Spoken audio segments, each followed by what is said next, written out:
ছাত্ৰীসকল, আজি তোমালোকক মই কি শিকাম? Negative with the help of degree. তোমালোকে জানাই মই আগৰ ভিডিঅ'টোত তোমালোকক অৰ্থৰ সাল সলনি নোহোৱাকৈ কেনেকৈ নিগেটিভ কৰিব লাগে সেই বিষয়ে তোমালোকক কৈছিলোঁ। আজি আমি বেলেগ ধৰণৰ বাক্য কেইটামান লৈছোঁ, তোমালোকে মন কৰা। প্ৰথম বাক্যটো কি ক'লো মই? He is the টলেষ্ট boy in the class. এই বাক্যটো কি ডিগ্ৰীত আছে? এই বাক্যটো সুপাৰলেটিভ ডিগ্ৰীত আছে। কি ডিগ্ৰীত আছে? সুপাৰলেটিভ ডিগ্ৰীত আছে। যদি আমি সুপাৰলেটিভ ডিগ্ৰীৰ পৰা যদি আমি সুপাৰলেটিভ ডিগ্ৰীত থকা বাক্য এটা যদি আমি নিগেটিভ কৰিবলগীয়া হয়, তেতিয়া আমি কিহৰ সহায় লওঁ? কিহৰ সহায় ল'ম? নো আদাৰ। আমি কিহৰ সহায় ল'ব লাগিব? নো আদাৰ সহায় ল'ব লাগিব। তাৰপিছত আমি কি কৰিম? এই যে অবজেক্টটো আমি হয়নে? তাৰপিছত আমি কি কৰিব লাগিব? ইয়াত দেখিছানে তোমালোকে এডভাৰ্বিয়েল ফ্ৰেজ এটা আছে। বাক্যটোত কি আছে? এডভাৰ্বিয়েল ফ্ৰেজ এটা আছে। এই এডভাৰ্বিয়েল ফ্ৰেজটো আমি ইয়াত ব্যৱহাৰ কৰিব লাগিব। In the class. তাৰপিছত আমি কি ব্যৱহাৰ কৰিম? এই বিভাগটো ব্যৱহাৰ কৰিম। তাৰপিছত এই সুপাৰলেটিভ ডিগ্ৰীৰ যিটো এডজেক্টিভ, তাক আমি কিহলৈ লৈ যাম? পজিটিভ ডিগ্ৰীলৈ লৈ যাম। এজ, অল, এজ, আৰু এই ছাবজেক্টটো আমি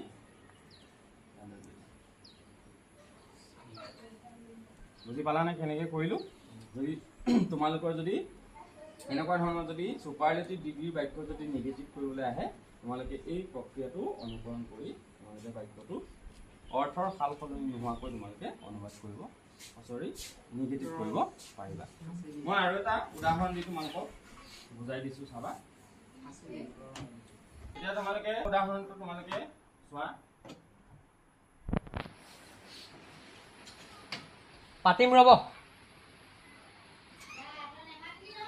ভিডিঅ' ভাল নহ'লে ইয়াক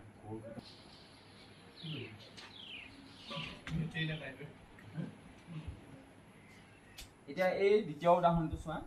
the Brahmaputra is the largest river in Assam. বাক্যটোৰ অসমীয়া অৰ্থটো কি হ'ব?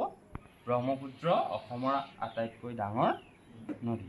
এতিয়া এই বাক্যটো তোমালোকে দেখিছা কিহত আছে? সুপাৰলেটিভ ডিগ্ৰীত আছে। এতিয়া সুপাৰলেটিভ ডিগ্ৰীৰ বাক্যটো আমি যেতিয়া নিগেটিভ কৰিবলৈ দিব, তেতিয়া আমি কি কৰিম? ইয়াক আমি পজিটিভ ডিগ্ৰীলৈ লৈ যাম। প্ৰথমে কি ব্যৱহাৰ কৰিম? নো আদাৰ। তাৰপিছত আমি কি কৰিব লাগিব? এই অবজেক্টটোক আমি ইয়ালৈ আনিম, হয়নে? তাৰপিছত ইয়াত চোৱা এডভাৰ্বিয়েল ফ্ৰেজ এটা আছে, ইন আছাম। এডভাৰ্বিয়েল ফ্ৰেজটো তোমালোকে ইয়াত ব্যৱহাৰ কৰিবা। নো আদাৰ ৰিভাৰ ইন আছাম। তাৰপিছত আমি কি কৰিছিলোঁ? এই ৰিভাৰটো আমি লিখিম, হয়নে? তাৰপিছত এজ, টল, এজ, তাৰপৰা এই ছাবজেক্টটো তোমালোকে ইয়াত লিখিবা।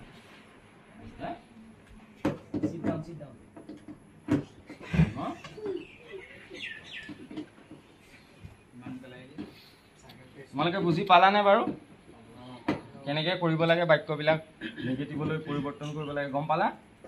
গতিকে তোমালোকে ঘৰত এনেধৰণৰ বাক্য কিছুমান বহীত লিখি ল'বা, আৰু মই কি পদ্ধতিৰে কৰি দেখালোঁ সেই পদ্ধতি অনুকৰণ কৰি তোমালোকে এই বাক্যবিলাক নিগেটিভ কৰিবা।